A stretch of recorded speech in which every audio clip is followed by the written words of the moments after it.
हम तुम्हें मारेंगे और ज़रूर मारेंगे, मगर वो बंदूक भी हमारी होगी और गोली भी हमारी होगी। दोस्तों, ये डायलॉग सिर्फ एक डायलॉग नहीं, बल्कि हिंदी सिनेमा की सबसे दमदार आवाज़ का प्रतीक है। राजकुमार। ना तलवार की धार से, ना गोलियों की बौछार से। बंदा डरता है तो सिर्फ परवरदिगार से। हमें ऊंची आवाज सुनना भी पसंद नहीं। हमारे सामने जो ऊंची आवाज में बोलता है, उसकी आवाज हमेशा हमेशा के लिए बंद कर दी जाती है। राजकुमार, जिनका असली नाम था कुलभूषण पंडित, मगर जब वो पर्दे पर आए तो उनका अंदाज ही उनका नाम बन गया। उनकी नज़रों की ठहराव, उनके चेहरे की गंभीरता और सबसे ज़्यादा उनकी गहरी और भारी आवाज़, जिसने उन्हें हिंदी सिनेमा का एक अलग ही मुकाम दिलाया। हम तुम्हें मारेंगे और जरूर मारेंगे, लेकिन वो बंदूक भी हमारी होगी, गोली भी हमारी होगी और वक्त भी हमारा होगा। कहते हैं कि एक्टिंग की दुनिया में बहुत से सितारे आए और गए, लेकिन राजकुमार एक ऐसी शख्सियत थे जिनके हर डायलॉग में शेर की दहाड़ सुनाई देती थी।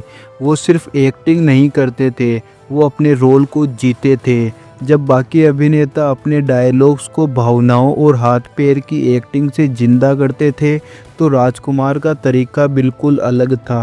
वो ज़्यादा हाव भाव नहीं करते, बस सीधे कैमरे की तरफ देखते और बोलते, तो हर शब्द तीर की तरह दिल में उतर जाता।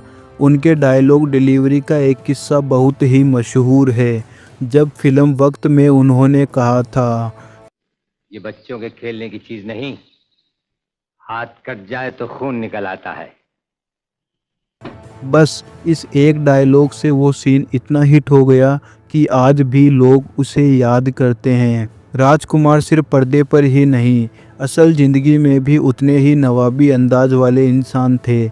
उनका पहनावा, उनका उठने बैठने का ढंग, उनका बात करने का अंदाज, सब राजशाही था। उनके बारे में यह भी कहा जाता है कि अगर राजकुमार किसी पार्टी में जाते थे तो बाकी सारे स्टार्स पीछे छूट जाते थे, क्योंकि उनकी एंट्री ही इतनी दमदार होती थी कि सबकी नज़रें बस उन्हीं पर टिक जाती थी। राजकुमार का करियर कई दशकों तक चला और उन्होंने मदर इंडिया, वक्त, पाकीजा, तिरंगा, सौदागर जैसी सुपरहिट फिल्में दी। लेकिन असली बात सिर्फ फिल्मों की नहीं, बल्कि उस किरदार की है जो वो हर फिल्म में छोड़ जाते थे। उनकी एक्टिंग देखकर यह साफ हो जाता था कि स्टारडम सिर्फ लुक से नहीं आता, बल्कि आवाज़, अंदाज, व्यक्तित्व से भी आता है। उन्होंने कई बार यह साबित किया कि एक्टर बनने के लिए हैंडसम होना ज़रूरी नहीं, बल्कि कैमरे के सामने दमदार मौजूदगी होना सबसे ज़रूरी है। बॉलीवुड के इतिहास में अगर किसी एक्टर को उसके डायलॉग्स के लिए याद किया जाता है, तो वो है राजकुमार।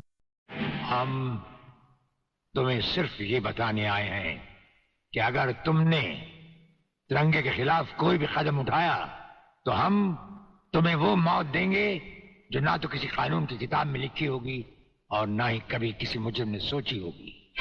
राजकुमार का जन्म 8 अक्टूबर 1926 को बलूचिस्तान में हुआ, जो कभी भारत का हिस्सा हुआ करता था और आज पाकिस्तान में है। वे एक कश्मीरी पंडित परिवार से ताल्लुक़ रखते हैं। उनके पिता पांडुलाल, जो एक सरकारी कर्मचारी थे, और मां धनराज रानी, जो एक साधारण गृहिणी थी। परिवार में पढ़ाई लिखाई और संस्कृति का माहौल था।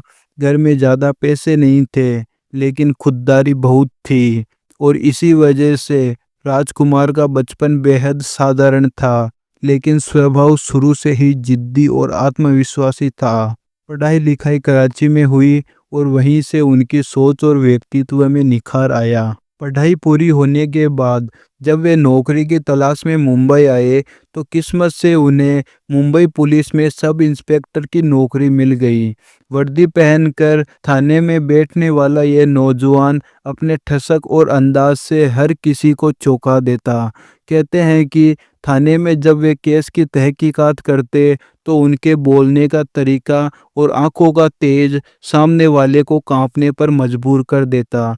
लेकिन किस्मत में उनके लिए कुछ और ही लिखा था। कहा जाता है कि एक बार मशहूर अभिनेता और फिल्म निर्माता सोहराब मोदी ने उन्हें देखा और फिल्मों में आने का ऑफर दिया, लेकिन राजकुमार ने उस समय यह प्रस्ताव ठुकरा दिया क्योंकि वह ऑक्सफोर्ड में साहित्य की पढ़ाई करना चाहते थे।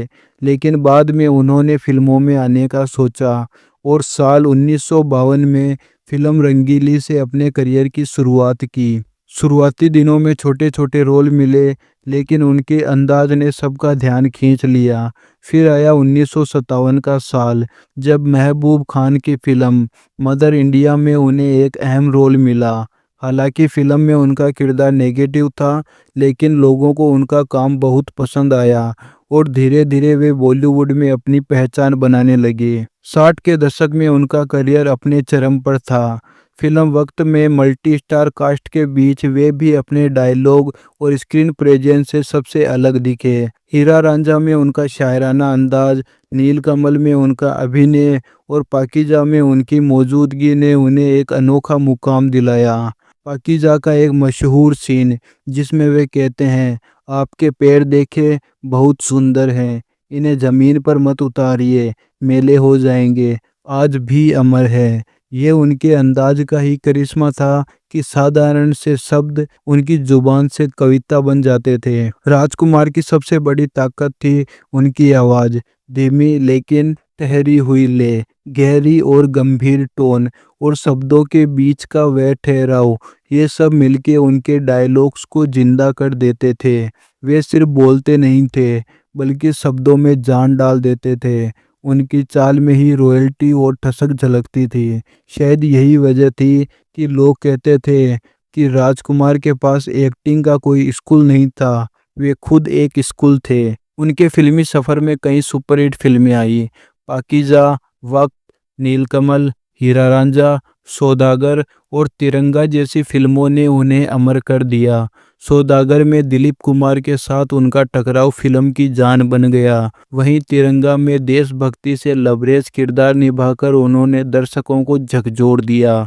उनका डायलॉग, ना तिरंगा झुका है ना झुकेगा, आज भी लोगों के दिलों में गूंजता है। पर्दे पर जितने शानदार थे, निजी जीवन में भी उतने ही शाही और बेबाक।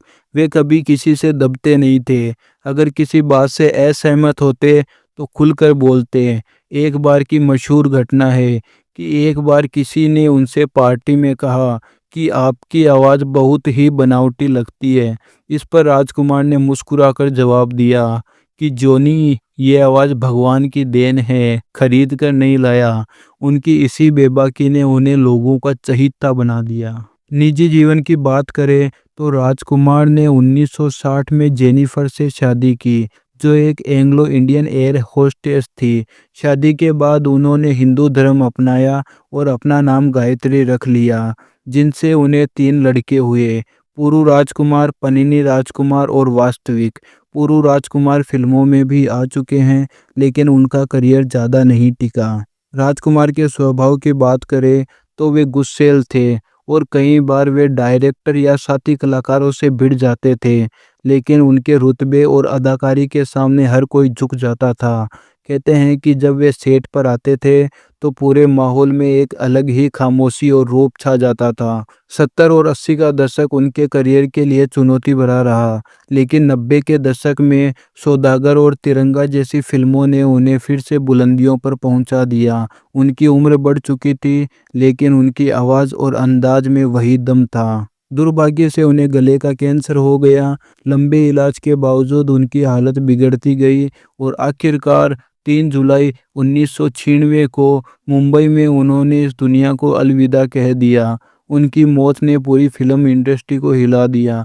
ऐसा लगा जैसे सिनेमा ने अपनी सबसे अनोखी आवाज़ खो दी हो। आज भी जब लोग उनके डायलॉग सुनते हैं तो रोंगटे खड़े हो जाते हैं। उनकी फिल्में बार बार देखी जाती है और उनका अंदाज आज भी उतना ही ताज़ा है जितना उस दौर में था। राजकुमार सिर्फ एक्टर नहीं थे, वे एक एहसास थे, एक करिश्मा थे, एक लीजेंड थे। वे हमें सिखा गए कि असली हीरो वही होता है जो अपने काम और अपने अंदाज से अमर हो जाए। राजकुमार चले गए, लेकिन उनका करिश्मा हमेशा जिंदा रहेगा। जब भी कोई उनकी आवाज़ में जॉनी सुनेगा तो यकीन मानिए पर्दा फिर से जीवित हो उठेगा। उनकी शख्सियत को शब्दों में समेटना नामुमकिन है, क्योंकि वे सिर्फ अभिनेता नहीं बल्कि सिनेमा की आत्मा थे। अगर आपको ये वीडियो अच्छा लगा हो तो इसे लाइक करें, अपने दोस्तों के साथ शेयर करें और चैनल को सब्सक्राइब करना ना भूलें। धन्यवाद।